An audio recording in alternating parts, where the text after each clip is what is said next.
Spoiler alert!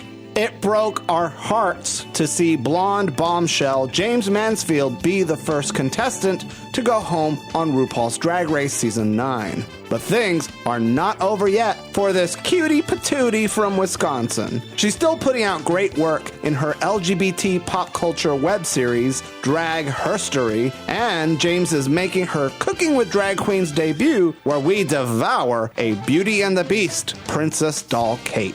Today, Jaymes Mansfield joins us to share her experience on RuPaul's Drag Race and meeting so many of her idols, including Lady Gaga. Plus, Mother Vivacious has a message for Jaymes about her shady dig at her in her Meet the Queens video.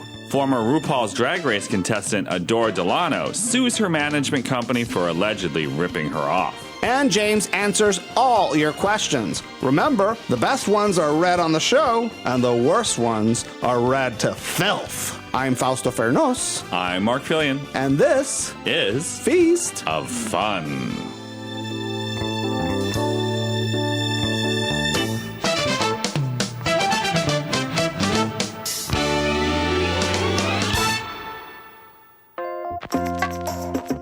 Attention all non-basic queens. Attention all non-basic queens. Show how fierce and fabulous you are with our drag queen inspired t-shirts. Reading is fundamental. Hunty. The shade is strong with this one. And Shantae. Fabulous fashion for guys and gals with charisma, uniqueness, nerve, and talent.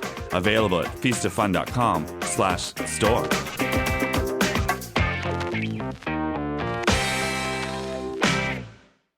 Hello? Is this Jaymes Mansfield?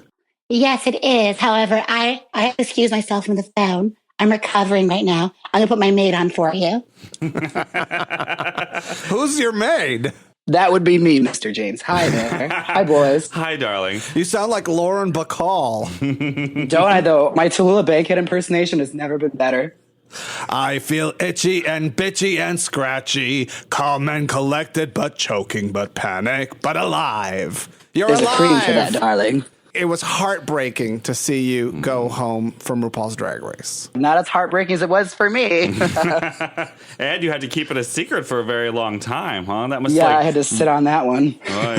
How long have you been holding that secret? For months now. It's really kind of crazy to be just getting all this like feedback and like love from fans now after you've like already processed everything. Well, because you were rumored to be on, and then you said, like, no, I wasn't on. My phone died for a week, and I was poor, so I didn't get back to anybody. So you were actually, because like a lot of seasons, they keep the girls around for a while, don't they? But they just kind of brought you in, gave you the boot, and then sent you home? Basically, I came in, did a little tap dance, and they sent me home. So for people who are not familiar with what RuPaul's Drag Race is, as shocking it is to believe, there are still people who are discovering the show. RuPaul's Drag Race is an annual competition where drag queens from all around the nation compete to be America's next drag superstar. And Jaymes Mansfield is somebody we've been working with locally on Cooking with Drag Queens and podcasts. So when I heard the rumors that you were on the show, I was like, somebody's fucking with me. There's no way she made it on. Well, it was just like, because we've had Shea Coulee, who's on this season, Kimchi, Trixie Mattel, Bob the Drag Queen. So many of our regulars and past guests of Feast of Fun have made it onto Drag Race. And so it's really exciting to have somebody else that we believe in, that we like, make it onto the show. And we're like, oh, Jaymes is going to make it all the way to the top of the game. And they sent you home. I know. I'm keeping my fingers and my toes crossed for Lola Von Miramar. I think she's going to be the one to take it in Chicago. I hope she's applying. I hope that it's about time they had a professorial drag queen on the show. Now, Jaymes, your demeanor on RuPaul's Drag Race, I got to say, you look like somebody who had been told their flight was delayed 8 hours and they had no place to stay but the airport. What was going on in your mind? Because you looked like something was not right. So you looked unhappy. Well, it's one of those things where the minute you take off all the makeup, you realize, okay, I really am here all by myself with a bunch of people I don't know. And most of them were massive cunts. Well, they're drag queens, so that's just like a given. No, like they're all really sweet. It's just, I don't know what happened. I guess, that whole shyness, reserved artist type just doesn't make for very good reality television. So you feel like when you were in that situation that it was like intimidating, or you felt like isolated in some way psychologically? Well, you're isolated psychologically in many ways. Like, you didn't talk to anybody. You're by yourself constantly. And I don't know. I went in there with that mentality from like being a kid that was bullied and being a kid that had to make his own friends, that I was under the impression I didn't need that stuff in my life. And it kind of really tests you, and you really learn things about yourself you never really knew. What was the most important discovery you've made about yourself in this past year? That's one of those things where you have to. I learned that I am actually very dependent on people, and it's okay to need, conversation and love, and to basically invite those things into your life. And going into that whole thing, I guess I kind of went back into that high school mentality of like a newcomer again, and the whole big world and sea of drag queens that you've never seen before where you come from. Mm-hmm. It's like having a new job, and everybody in the office is like, this bitch is gonna, I better, cut her off of the past because she's gonna get the promotion before I do. Not been so much for me. It's like being a temp at a office job.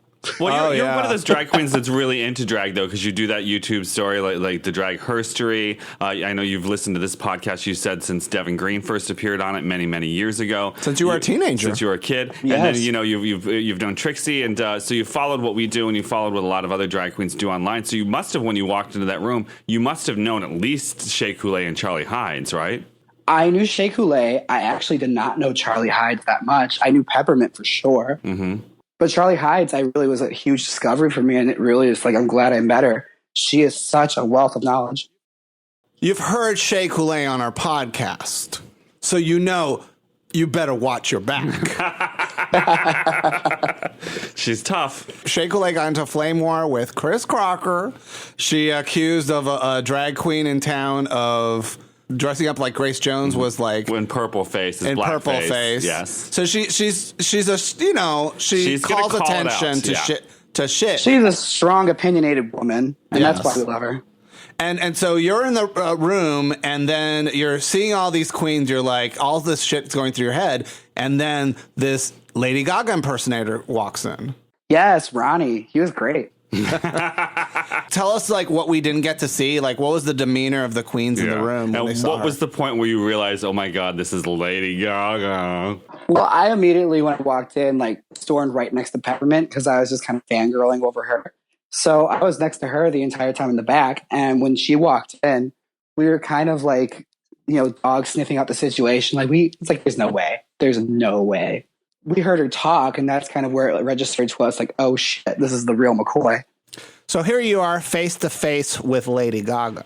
I was just taken aback by how small she was. She's tiny. Oh yeah, she's a snack-sized diva. It's not every so often that I mean a diva that's smaller than me. Mm-hmm. They all are. Cher, Madonna, they're all tiny, tiny, tiny. I love it because she whipped her little mask off and it bounced off the table, and I saw a rhinestone break off of it. And I knew there, and I would have snatched that rhinestone up and been like, it's mine. We all did. Everyone took pieces of it. Oh, really? Yeah, everyone. Were you tempted to steal anything when the cameras weren't rolling? Because you rode in RuPaul's car to the gig, right? Yeah. Well, tell us about that, because that's kind of a new element this year, because RuPaul has that reality show, a web series, riding in the car with RuPaul with comedians having coffee. Is that what it is? It's drag queens riding with RuPaul having and Jerry Seinfeld. And no, Jerry Seinfeld. But I guess Ru loves her cars and she loves to drive. We have that in common. She loves to drive. I love to drive. And did you know she was picking you up? How'd that go about? We knew, and I will say this, I was mortified getting in the car with her because the minute I got in there, they never tell a poor girl to watch her hair before getting in the car. So I smack my head on the top of the door, and my wig slides back 2 inches. Yeah, you have to push a drag queen into a car. Have you ever seen Cops or Bad Boys when they shove people into the car? They always hold onto their head and push their head down so their heads don't hit the top. They should have done that with you. Yeah, I was so embarrassed. I got in there. It's next to the supermodel of the world. I might as well just act like I'm Tyra Banks. Now, is Ru a good driver? She's a great driver. I'll say this. Yeah. Does she use her she turn can signals whip it on a appropriately? dime. She can what? She can turn it on a dime, that one. Awesome. Is RuPaul a safe driver? Does she use her turn signals properly? She wears her seatbelt. Well, that's the law. You're a fool if you don't. Did you feel like your life was in danger with Ru at the wheel? I feel like my life is at danger whenever someone else is at the wheel. Because we've driven. Okay, I've Mark's driven you. Who's a better driver, me or RuPaul? That's okay if you say RuPaul because she pays your bills. I'll say, yeah, RuPaul probably drives a little better than you. I would agree. Although I will say, when I first met her, I was gawking at her, and I couldn't help but notice her glasses have no lenses. Oh, really? So wow. her vision's not peripheral. So is RuPaul blind, or is she just wearing glasses as a fashion She accessory? wears them to hide her lack of They're eyebrows, probably. accessory. So this is the theory that I have, is that RuPaul has that hair condition where she can't grow any hair on the top of her head. It's called alopecia? Alopecia, right? And so she goes around telling all these drag queens, you got to shave your eyebrows if you want to become famous. You're not ready for drag until you... Well, that's when she said she accepted drag, is when she shaved her eyebrows off.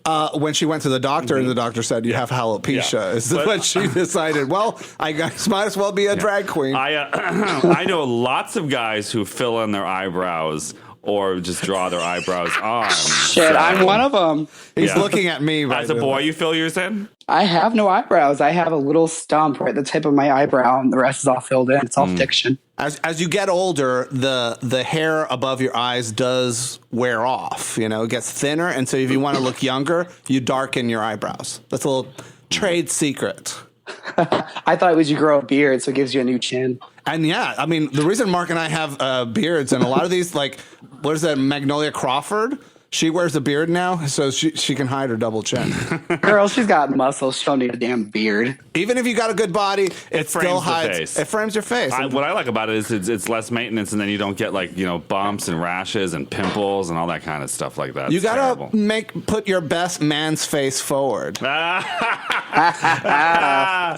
just I heard see that what you did yesterday, there. the Jaymes Mansfield face I rip. fucking love that thing so much. That's You don't know how proud I was I got that.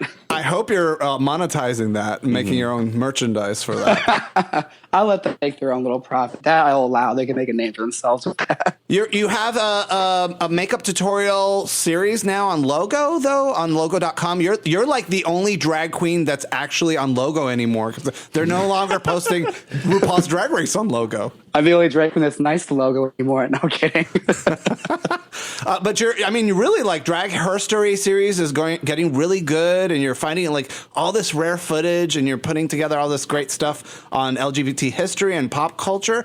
Where are you finding the time and mostly the footage, and where can I get it? Girl, a lot of that I've been acquiring for years. Drag Herstory has been a project I've been working on for about 4 years.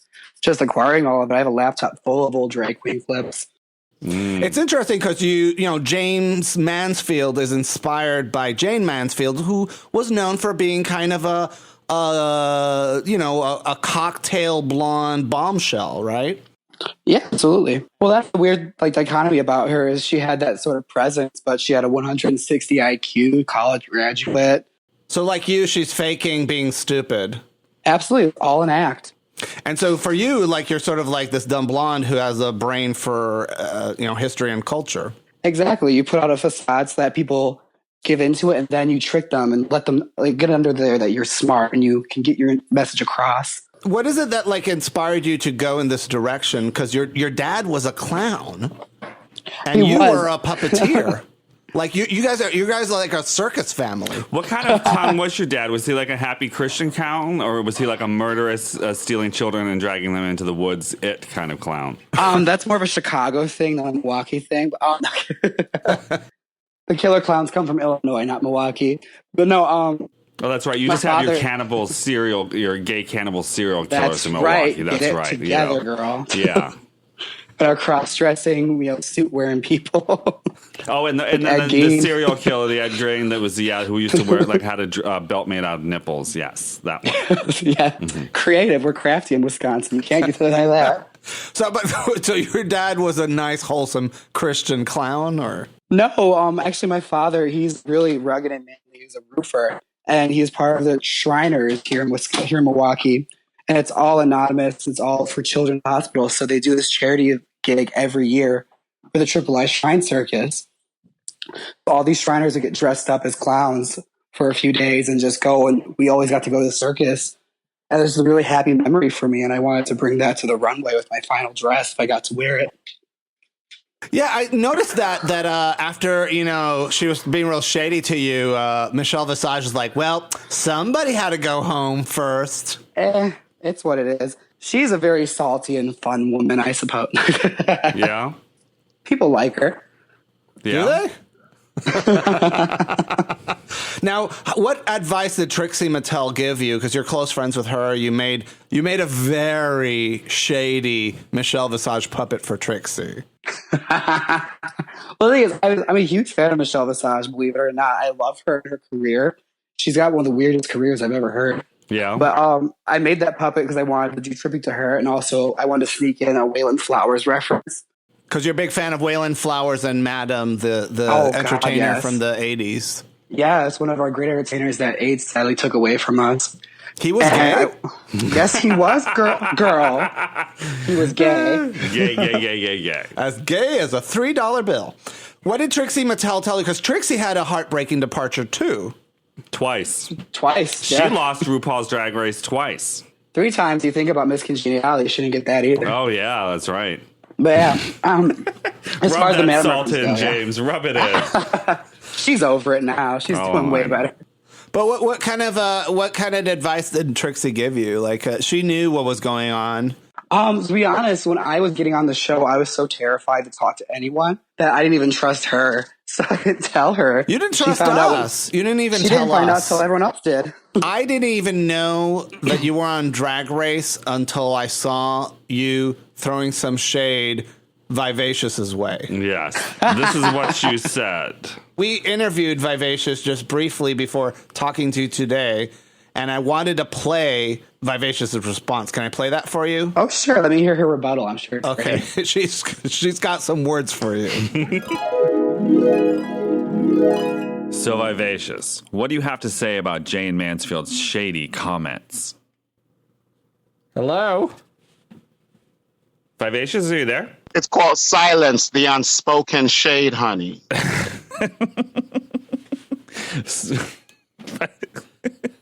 So, Jaymes Mansfield said on RuPaul's Drag Race, Meet the Queens, that she's a walking piece of art, but not like Vivacious. I'm pretty, she said. What do you think of that? Well, it's never good to use somebody else's words in terms of what they were given. I earned the name walking piece of art for 20 years.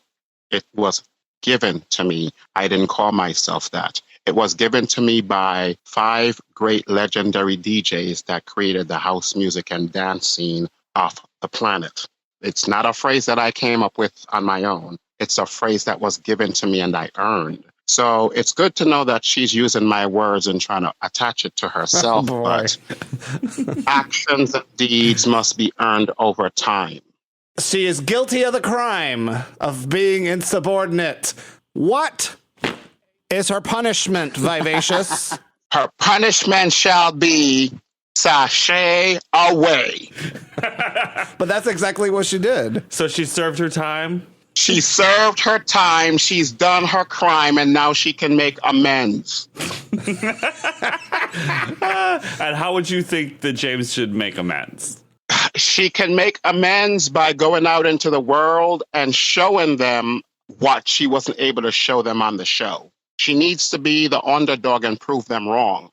She needs to go out there and, in the show, it made it look as though, based on the show, it made it look as though her body physically showed up, but her presence and spirit didn't show up, as though she left it back at the airport. She now has that chance to go out into the world, engage the planet, and show them the true Jaymes Mansfield and turn them out. How did you feel when you first heard her say this? I was shooketh. I know that's the new trending word, right? My fans call me and go, "Who is this tired queen coming up to you saying that she's prettier than you and she's using your name?" And then one of my other friends said, "Well, girl, that's 3 seasons in a row past your season that your name is still mentioned. So don't look at it as anything negative. Any press is still good press." So the couple seasons before, what happened like in the last 2 seasons? They decided to do an ornacia headpiece and like stick it on almost every queen, and the season before that too. I think when Miss Fame had walked into the room, they were like, her outfit looked like something that Vivacious would have worn, stuff like that. So it's carried on for 3 seasons straight somehow. You are the things that legends are made of. Vivacious is hard to kill. It's called STD. What does STD stand for? She don't die. She don't die. Yes, she don't die. She don't STD.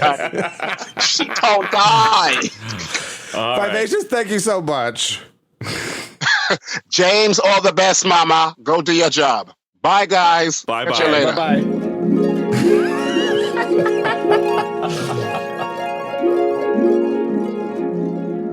Was this a newer episode? This is right now. Today. This is live. Do you have any comment on it? Yeah. What would you like to say to Vivacious, Jaymes? I talked to you a few months ago about this. I thought we were past this. You guys got to wrap that in a white light and let that go, Oprah. Well, we wanted to get you guys have publicly wrap it all up, and everything's fine. So she's making a good point. Wrap it up. Your job now is to show to the world who you are. It was so great to be able to tape an episode of Cooking with Drag Queens with you, which is up on our YouTube channel right now. It was so nice to be able to show the world a genuine smile on your face. And I loved faking every one of them. No. But it was, I think like collaborating. This is what we tell people all the time: like collaborate, come and do stuff. And you have no idea how to frost a cake. You've never baked a cake. No, it was terrifying for you. I noticed like your body language. You were more scared of that cake than you were of the other drag queens on Drag Race. Girl, I was more scared of that goddamn powdered sugar. It coated my lungs for 2 weeks. Listen, Lady Bunny has no problem with that powdered sugar. Mm-hmm. Yeah, powdered sugar, that's what we'll call it. So, we basically drove up to Wisconsin, and for a lot of people who watched Jaymes Mansfield making that dulce de leche chocolate Princess Belle Barbie doll cake. When we're filming you, that's your house, that's your community, that's your backstage, that's your bar, that's where you do your stuff. Oh, absolutely. That is my stomping grounds. Those are my girls, my babies. So now that your social media following has increased because of all this media appearances that you're having, has your friends, has your drag sisters or your community reacted in a favorable way? Well, it's hard to say because it's been a rather small development, because I found that group of Dick's girls right as I got on the show, and I kind of vanished for a couple weeks. And then that happened, like all the rumors came out, and it got a little awkward because it's like a thing that we couldn't speak of. I wouldn't even tell them. So it created a little bit of a rift as far as, conversations went. And it got a little awkward. But I'll say, like, they've been nothing but supportive for me. Dick's has gone out of its way to make me the star of that place, and I could not be more appreciative because nowhere else in Milwaukee wanted to. What's the name of that really tall, muscular drag queen that was in the show with you? That's my baby, Nina Pinta Santa Maria. Nina Pinta Santa Maria, for people who don't know who she is, she looks like a muscular Tranica Rex. Like a bodybuilder Tranica Rex. And she, you, everybody in that show were all doing death drops. For the most part, yeah. So is doing a death drop now a requirement for performing in drag shows in Milwaukee? Well, not for the death drop. Our thing is the knee drop. We all do like different variants of the knee drops where we're all going to be in like fucking crutches by the time we're 30. That shit ain't good for your hips or your legs. Girl, you're telling me I did a knee drop in South Beach and the promoter neglected to tell me the stage was solid steel. Ouch. And that was my first number out. Yeah, you want like a floor that has some kind of give. So I'm hobbling the rest of the show. So, I would say that you're pretty good company being the first, one of the first eliminated queens from RuPaul's Drag Race. You have Tammy Brown from the first season. She was not the first one. She Pork was. Chop. That was Oh, it was Pork Pork Chop. Chop. That's Yeah. right. That's right. Tammy Brown was like third. Yeah. Who was it? Pork Chop. You had the Arizona queen. Queens from Drag Race. It was Eliminated Pork Chop, first. Shangela. Shangela was first eliminated. Yeah, she was, Well, she'd season only 2. been doing drag for a little while at that point in time, too. Yeah. And so then And she came Venus back for Delight. Saving 3, threw a cocktail at Mimi I'm First, and made Drag Race Herstory. You gotta make a statement somehow. Throwing a drink at Mimi is a good way to start. Yeah, I'm trying to remember who were the first queens to go. Oh, I can tell you. I know that history. Pork Chop, Shangela, Venus Delight, Elisa Summers, Penetration, Fan favorite. Kelly Mantle. Tempest du Jour. Yep, Kelly Mantle, Magnolia Crawford, Tempest du Jour. And you. then if we go through All Star, yep, then me. No, Naisha Lopez. And Naisha Lopez. And didn't Naisha come back, though, later? Yeah, she came back. But then So it went has away. to be like Dax and Layla, technically, if you want to get the technicalities. But it just felt so heartbreaking to see you go home. We have some great questions from the listeners, but before we get into those, two things I want you to weigh on is Wendy Gate. People are not happy that Wendy Williams and Ross Matthews are hosting the intro and outro from the commercials. They're calling it the viewing party. Well, I have a serious problem with Ross Matthews hosting anything, if that's what you want. No kidding. Felt weird, especially in the episode that you got eliminated, because here's hosting a cheerleading competition, and then where they're cutting to commercial, he's hosting himself hosting. It's like Inception. There's a host inside of a host. It's like and on top of that, you think hosting it twice, he would learn the names of the drag queens on the season 9. He still doesn't know your names. He's a busy man, Paul, so he's a busy man. Wendy Williams now. Detox. This is serious. Detox, Michelle Alaska, Visage. Michelle Visage. Everybody is asking for Wendy Williams to be removed as the host of that viewing party because of her homophobic and transphobic and problems with Eric Latour Aviance. Oh, the Erica Couture Yeah. Aviance fiasco? Yeah, I have no idea. Where she was removed from her audience of her talk show Twice. years ago. Twice? Twice. Not once, but twice. Oh, wow. They tried to patch things up. They brought her back on, and then they did it again to her. Twice. Wow. Yes. It's like that whole United wearing the leggings kind of thing, isn't it? It's worse than that because they actually invited her to come back, and she did, and they did it to her again. Assholes. And it's on Johnny McGovern's Hey Queen channel. You can read I watched the interview, and I was just like, what the hell is wrong with Wendy Williams? And what's wrong with VH1 putting her as the guest? I mean, put Michelle Visage on. Yeah. And so you have a Well, so you don't Wendy like Williams is a fostered personality from VH1 for years. Like, I remember she had her own little specials there. So she's got a relationship with them. So they have every right to choose whatever host they want to use. And as far as it goes, you don't have to watch it. That's the stance I take on it. I change the channel. And a lot of people feel is like, they always call her a drag queen. So I think maybe she's just kind of like, well, after all these years of people thinking I'm Well, a if you man listen in to a Tupac dress. Shakur songs, she's been Yeah. called much worse. So, I mean, What's that? if you listen to Tupac Shakur songs and Biggie Smalls, you know she's been called much worse. Oh, So- what did they call her? Oh, I can't quite remember, but you just Google it. You'll find it. There's rap You mean verses they about actually her. rap about her? Yeah, she's been a radio personality for years. And she's a controversial. She's like the female Howard Stern, only... She's a female not as Perez successful. Hilton, I would say. Yeah, let's give her that one. But, yeah, she's a personality. And she does good at what she does. She's made good for herself. So that's all I have to say about her. So you're cool with it? I don't mind it. And I heard she said something about me. But again, I don't watch it, so I don't care. And what's your beef with Ross Matthews? Oh, I love Ross Matthews. It's fun to throw shit at him. It is. I don't hate anybody. Well, the second thing before we get to is, I guess on TMZ, they announced that Adore Delano is suing her management, Producer Entertainment Group. Saying that they took all her money. And I've been talking to some queens, and they're all saying it's like Adore may not have a good case on her hands. that actually it costs a lot of money to promote, create videos, to record these songs, and yet her case might actually fall through in court. But, of course, we're all not lawyers, so we don't know what's going on. I'm guessing they'll probably just have some kind of settlement. Yeah, it'll probably settle out of court. Like, we're not going to get privy to any of that contract negotiation, already those contract details. So I hope the best for her. I do want to warn the listeners that my legal expertise comes from watching a lot of Showgirls movies. Oh, okay. On Facebook, Tom Schneider wants to say, I'm so glad you're back on Feast of Fun and Cooking with Drag Queens.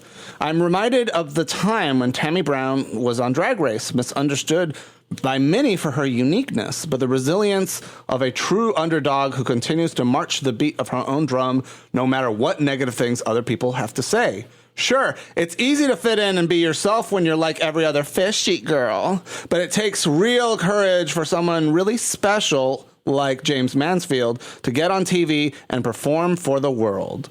Thank you for giving a voice to the people who feel different and showing them they can pursue their own dreams. Can't wait to see more from you. Keep on keeping on, Hunty. Aw, thank you so much. Tom, that's not a question. Yeah. I know there's no question there, but thank you for the kind words. I really appreciate them. To Watch a Star says, hi, it was sad to see Jaymes Mansfield sashay away. I know her from your podcast and love her since then. I have a question. Jaymes, what have you learned from this experience? Besitos. What have I learned? I'll say this, speak when you need to. Don't wear nude lipstick when you go into a uterus workroom. And that's about it. Natalie Renee wants to know, what is your favorite and least favorite part about doing drag? My favorite part is getting dressed up. My least favorite part is that moment in the night where your toes are crunched up against your tights and you can't walk, but you still truck through it because you fucking love drag and you love doing it. We're going to get really shady here. So if you got some hot tea, take a sip, sit down. It's tap and tea at this point. We're going into the underbelly of the Drag Race community, which is RuPaul's Drag Race subreddit on reddit.com. Sexlisha Cruz wants to know, ask us a question for us. Do we have sex with your podcast and cooking show guests? Only the hot ones. Yeah, sadly, I did not make the cut on that one. Oh, I did cop a feel of your hot, muscular boyfriend, though. This is true. I didn't have a car to throw keys in that bowl, so. You know what your boyfriend said to me? He's like, you have such a nice body. Such a wonderful liar, isn't he? Your boyfriend's really is fun. The Book Giant says, are you surprised at the fan reaction of your early elimination? To tell you the truth, it is quite shocking, and I was really surprised at the way I was portrayed and the way everything came across, because it was such a haunting experience for me when it happened. It was one of those things that was in the back of my mind constantly. But are you happy you did it? Well, when you spoke to me last about it, I still hadn't fully processed it. Yeah. And that was a whole process I had to get through. And I think part of watching it with an audience I did not know, with two people that were there with me through it, it was really therapeutic. And I really came to terms with everything that happened. And I was very happy with what they showed of me for the most part. I would have liked to have shown more, but that's life sometimes. Yikes Jesus has a Yikesus or whatever their name is. Yikesus. Yikesus has this is one of my favorite questions. Who is the Marilyn Monroe to your Jaymes Mansfield, and how much do you hate her?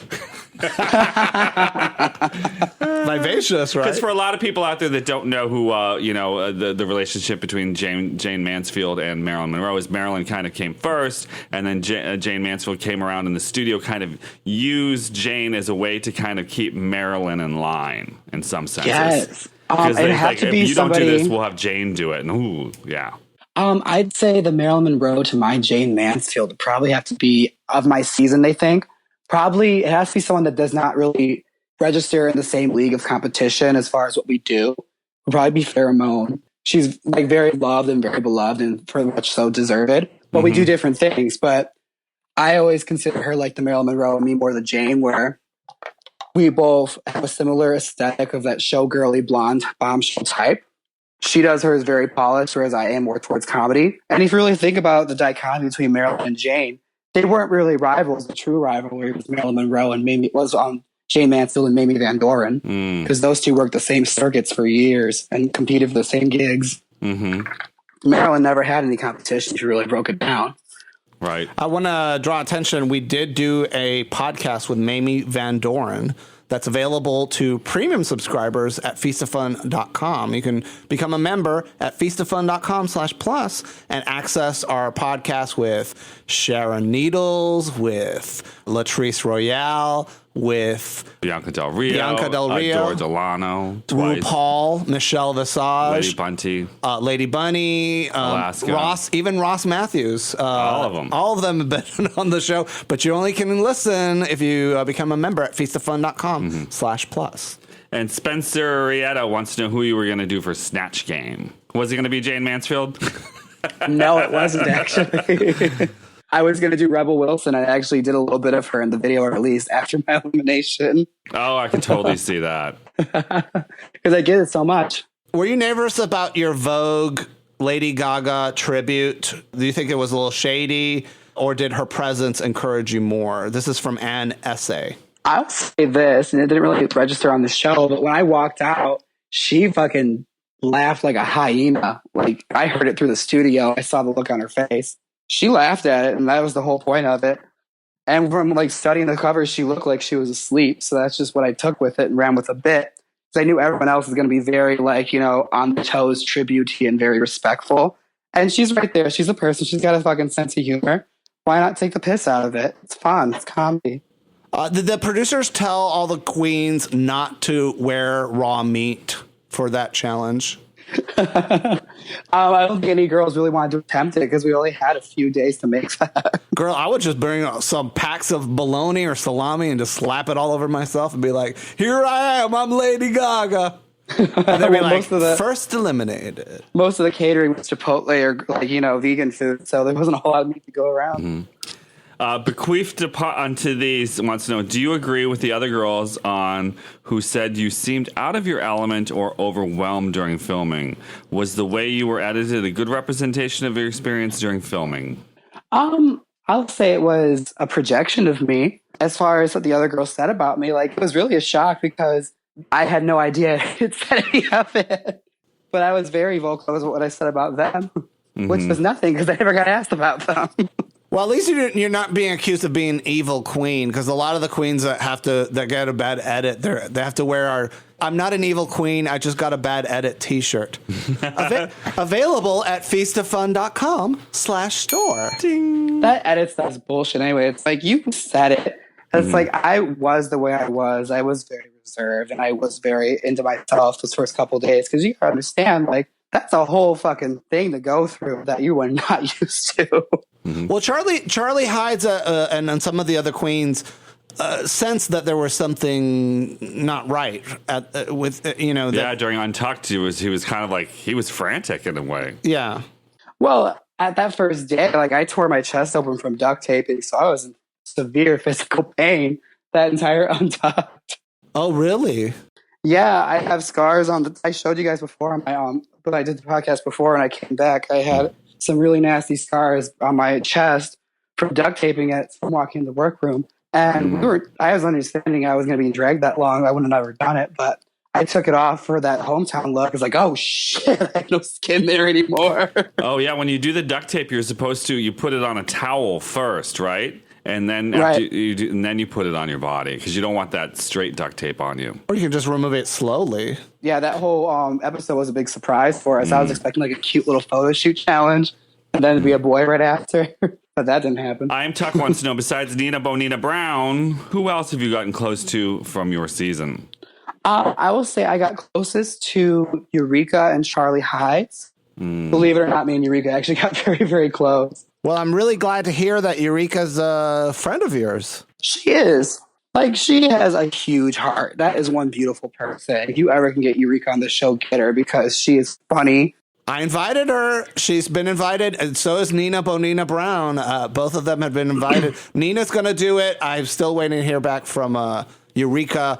I don't want to be telling people that she sucks just like the vacuum cleaner. She could suck the chrome off a bumper, that one. Miss J Squared says, your hometown look included a Tejano influence, and you've mentioned being a Selena fan on your YouTube channel. Are there any other Tejano artists you enjoy, and would any of your other looks on the show have been influenced by them?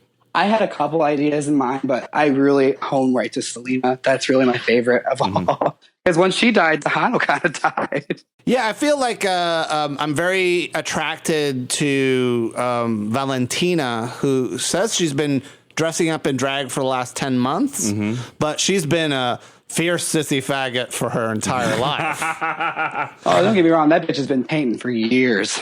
And she's got personality, and wearing that artist beret and those eyebrows, she's got a look. She cracked me up when I saw that because she kind of looked like the ant from Sleepaway Camp, if you ever seen that one. Oh, yeah. Yeah. A very big personality, and she had like that fierce-ass beret and that crazy voice. And those eyebrows, girl, she cracked me up when I saw it. I loved it. Have you picked up on the controversy over the Virgen de Guadalupe religious candle she was holding? What controversy was that? Well, as Adore Delano says, some weren't liking the way they portrayed Valentina's religious votive on the show. They felt that it was tacky, I guess, when they played the mariachi music in the background, and people were like confused about what it was. I didn't think there was anything wrong with it as far as it goes. Like, she can be religious if she wants to. And then as far as her being Latino on the show, like, who am I to tell her to, like, tone it down? Like, I'm one of the most whitewashed Latinos you'll ever see. It's like, I'm not one to tell them to tone down their culture. Your heritage is for you to define and to express as it feels comfortable for you, and it's not for anybody else to turn around and say, you're not Latino enough or you're too Latino. Yeah, and that's one of those things I had to get over a long time. That's one of those things people always threw against me, and I'm over it now. But I'm just saying that in like a means of defense-wise. Like, who would I be in this blonde wig and pink dress and white lips and like face paint that's like lighter skin color to tell anyone they need to tone down their ethnicity? Like, let them do them. And as far as the religion thing goes, I think it's beautiful that she found that in her life. Mm-hmm. And it's great that they're showing it. Well, and a lot of people I want to stress who are listening to this podcast or just discovering Jaymes Mansfield of RuPaul's Drag Race, Jaymes does an extraordinarily good job, a very academic job, actually. It's like taking an LGBT history class in your YouTube series, Drag Herstory. So I really urge people to watch it because you've been putting out a lot of content. Yes, you kind of struck me off guard with that. Drag Herstory is all me. You caught me while I was checking my email and I'm trying to like get back to the conversation. I was trying to multitask. You're on live. This is why they sent you home. Be present. Be in the moment, Be in girl. the moment. Don't think about what's coming. You're like, it's like you on Grindr and Scruff and Snapchat, Instagram. Don't you dare snap at me for being multitasking while doing a podcast. I was there live with you too. Well, I was while we were interviewing you, I was cruising on the hookup apps. That's what I thought. You've noticed the new hookup apps on Grindr. They put all these new emojis. They're all like inspired by Drag Race moments and have drag queens. Mm-hmm. Which, as much as I am a big fan of drag, when you're trying to, when you're a thirsty girl and you're cock hungry and you're trying to seal the deal, the last thing you want to send to somebody is, "Yes, mama." Work. I don't know. I think I'm not joking, bitch, really seals the deal when you think about it. Or if you get a whole pic, like, how funny is it to send, "Look how orange you look"? Now, you and I are both inspired a lot by Lady Bunny, and now you got a chance to sort of work with her on the tours. And what's been your experience with Bun Bun? She is amazing. I'll say that. Like, she cracked me up because on the premiere, during all of our sets, she was eating Pringles while she's DJing. She's eating snacks while she's hungry. A bowl of Pringles there that she's snacking on the entire time. Well, I thought it was really sweet. I saw a video where she was performing up in Milwaukee and she sang her song "I'm Still Here," and she, did a shout out to you and told you, it's like, Lady Bunny has a love-hate relationship with Drag Race. She loves how it has brought drag out to the forefront, but she also feels as like in some ways I don't want to put words into her mouth, but she feels that there's some kind of negative aspects to it when you're just worshiping this one television show and not accepting other parts of drag. I think that's fair assessment of what she says. And then she just kind of felt like, she gave you some inspiration, it seemed, and gave you a little hug and kiss and did a shout out to you. It was a wonderful moment, and I felt bad because I went there with this cold, so I thought I was going to have like a mirror crack moment where I snuck out of quarantine and gave her, the German measles. Agatha Christie's The Mirror Cracked. If you've never seen it with Liz Taylor, please watch it. It's a great movie. What happens And in the now you just movie? spoiled They, I guess they give There's each a other murder. cold. Oh, There's a murder, and so you have to figure out why this person was murdered. well, Lady Bunny is a senior citizen, and so if you're going to be like going to a meet and greet, and make sure you wash your hands before you meet her because you don't want her to catch a cold. Define senior Why should citizen. we? She doesn't. She does like to point out that she is younger than RuPaul. By 2 years.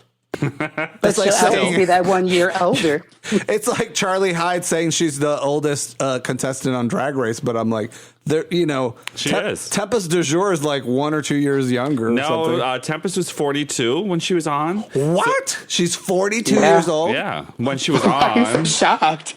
Oh my God, I thought she was You much thought older. she looked older? Well, Yeah. she used to be very heavy, and so she lost a lot of weight, and so that affects the way It's you not look. the weight. It's being a parent that stresses you out. Yeah, it ages you. It's those weird turkeys she has in her backyard. Oh, that's right. Those turkeys gobble all night long. She doesn't get that sleep, girl. Have you ever lived with somebody? I'm from Puerto Rico, so like I'm kind of used to like when I was a kid, we had a rooster in the backyard, and that bird, at 4 a.m. Yeah, they make a lot of noise. So when you don't sleep, and turkeys they're just all day and night going. It's horrifying. so anyway, Lady Bunny gave you some. She gave you some sorry. love from this stage. Yes, she did. That was great. It was really inspirational, especially getting to meet her the second time because at the premiere, I didn't get to talk to her at all. I said hi to her once, and that was it. Last but not least, I want you to weigh on Melania Trump's official White House portrait, which Calvin Stowell on Twitter says it has season 1 Vaseline RuPaul lens all over it. I'm going to have to go look at it. I haven't seen it yet. It's her first official portrait. I guess it was done like a day or two after the inauguration. If you're Googling Melania Trump, make sure to not put the word lesbian in front of it because you'll find tons of photos of her in lesbian porn. This is our first lady did lesbian porn, erotica, where she's making out with another naked woman, her boobs and her pussy all over the place. Well, I'll say this. If she had her portrait done for the White House, I'm sure it's a work of art, much in the same regard if she took the Mona Lisa and drew tits on it.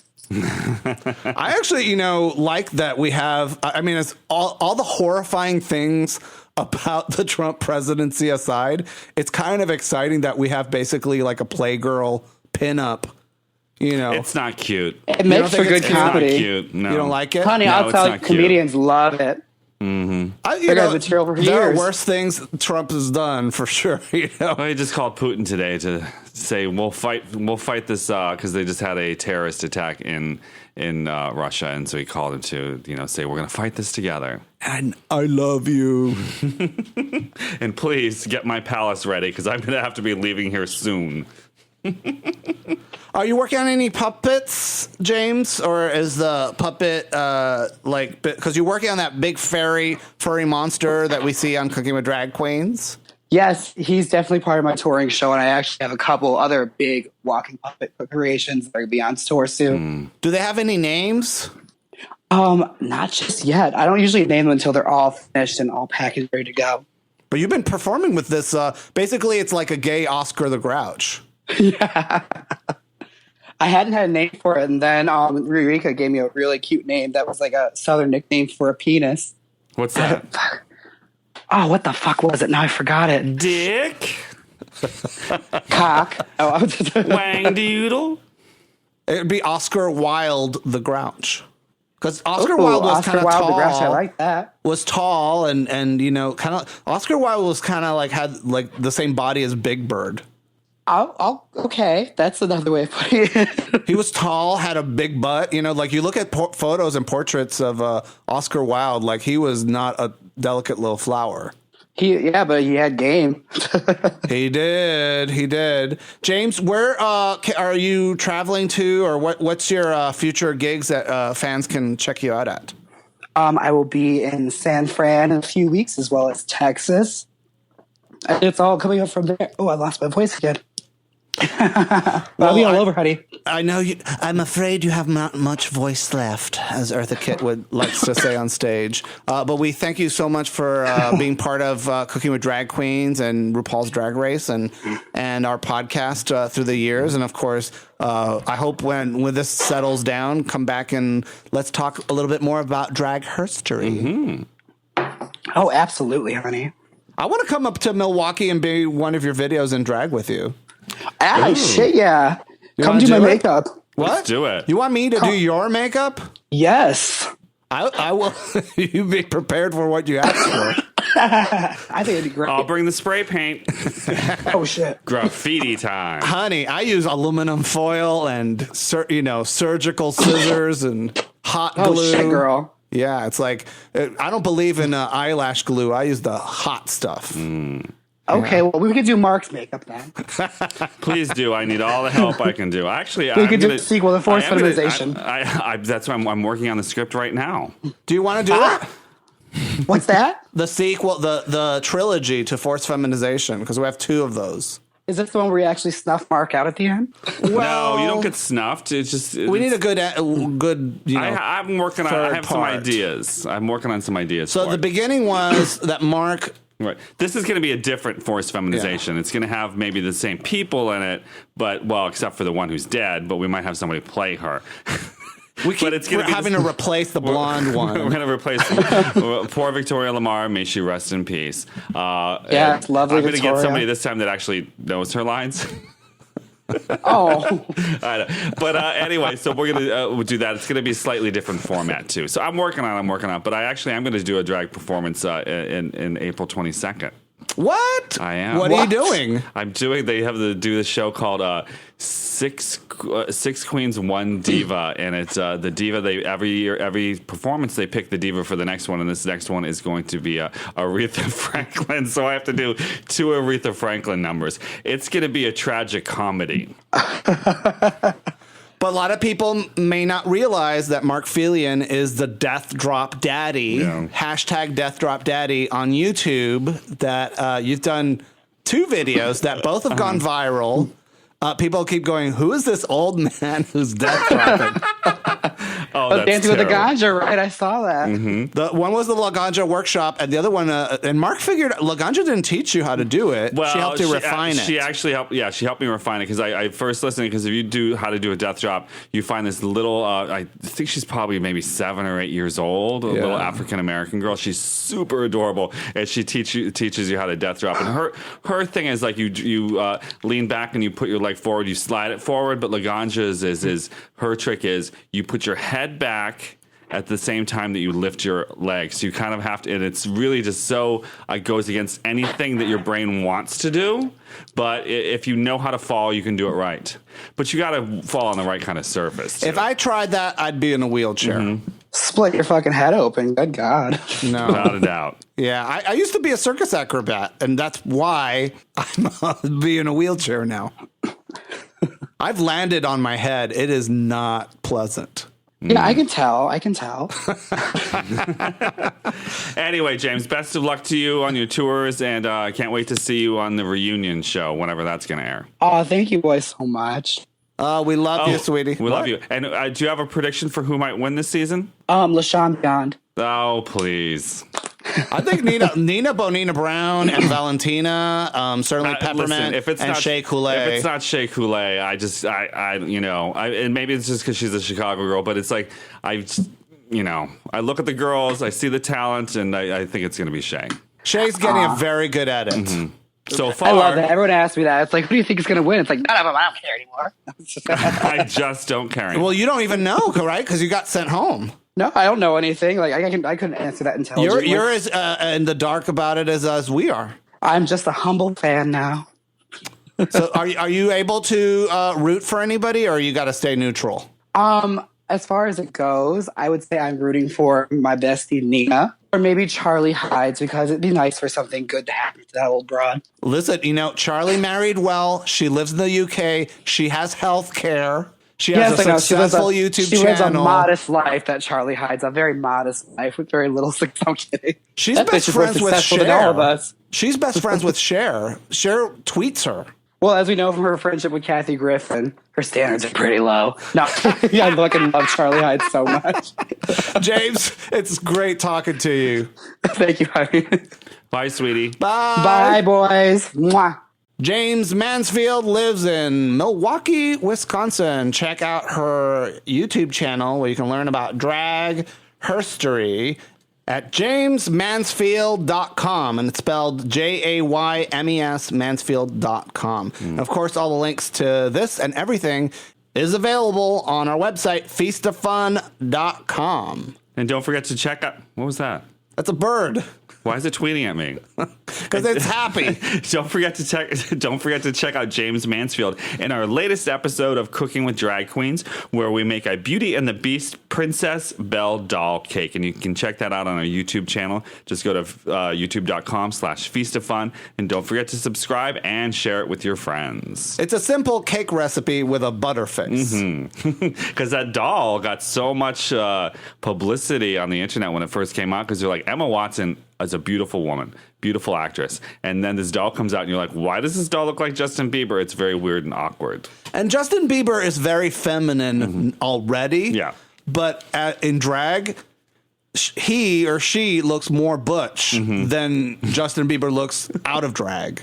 Yeah, you know so what I'm saying? cake. It's like, it's very butch. And so we sort of it was a redemption for the Belle live action Beauty and the Beast doll. And of course, Jaymes Mansfield. I mean, you just can't go wrong. Check it out on our YouTube channel, youtube.com/feastoffun. And of course, Cooking with Drag Queens is a project that exists because of a Kickstarter funding that we had 2 years ago. And we're wrapping up the season, and we're about to start a new Kickstarter and a whole new season and whole new projects.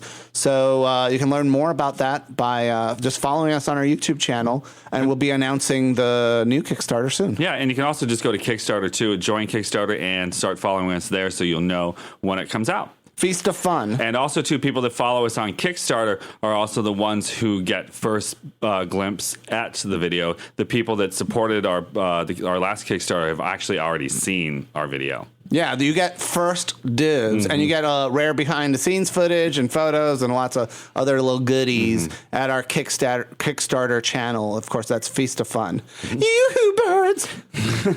Sorry, that's the... I forgot to turn off Jaymes Mansfield. And he's been on the texting phone. you. Yeah, he's like, please edit that out. Please edit that out.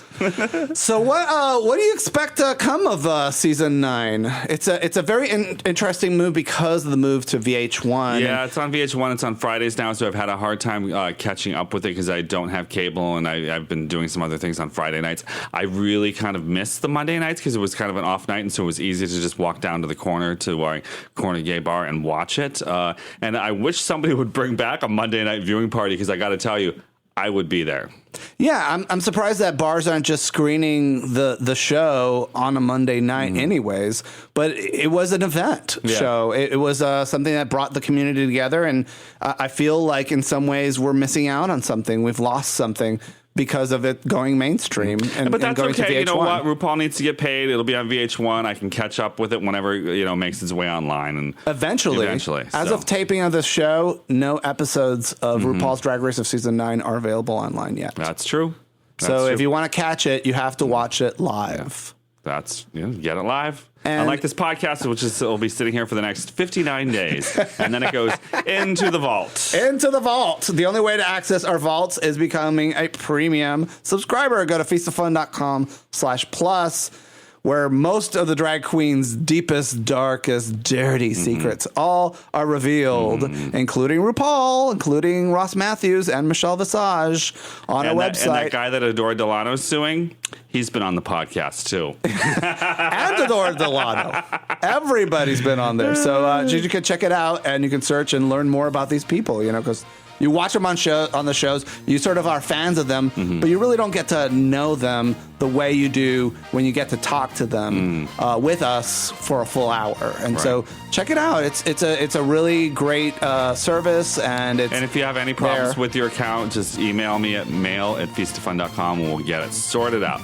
Thank you guys so much for listening, and for the people who are listening through our YouTube channel, please share this with your friends, share it with your neighbors, share it with Cher, and thanks for listening. Bye-bye.